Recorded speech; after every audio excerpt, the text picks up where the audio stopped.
Hi friends! Yesterday and today was the West Ohio Annual Conference. Every year, one item of business is for the bishop to, quote-unquote, fix the appointments.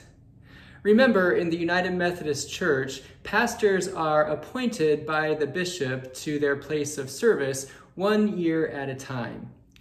I was appointed to Centenary in 2016, and I'm happy to report that I was reappointed to Centenary again this year.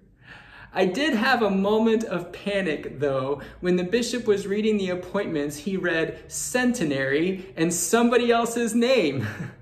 Now, there are several centenaries in our conference, and he was talking about the one in Columbus, and I figured that out before the adrenaline really kicked in.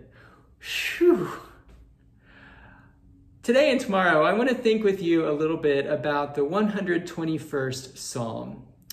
Today, I want to focus on just the first 2 verses. They read, "I lift up my eyes to the hills. From where will my help come? My help comes from the Lord, who made heaven and earth." The psalmist is on a journey. He's traveling along and he looks up ahead and he sees a range of hills or mountains.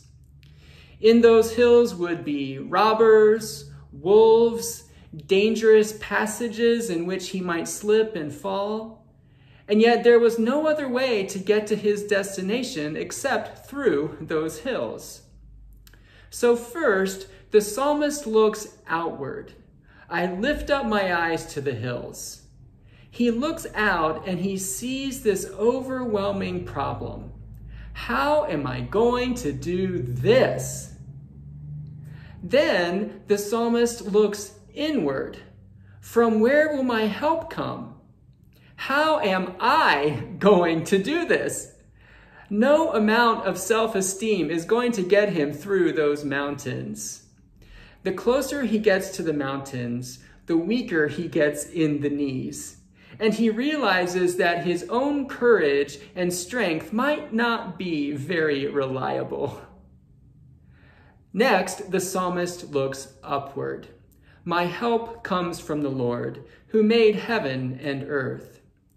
He lifts his eyes to the ultimate source of help, God, the good helper. The hills may be scary, but the one who had the power to create those hills has the power to see the psalmist through them. The one who created the psalmist will also sustain him. God is the creator and the recreator of life, and God is with us in every up and down to guide us, to accompany us, and to lead us into abundant life, here and now, and for eternity. After the psalmist recognizes that his true help comes from the Lord, he spends the rest of the psalm looking forward and affirming that along the rest of his journey, God is a reliable helper to protect, to partner, and to preserve. And that's where we'll pick up tomorrow. Thanks for listening today. It's always good to connect with you.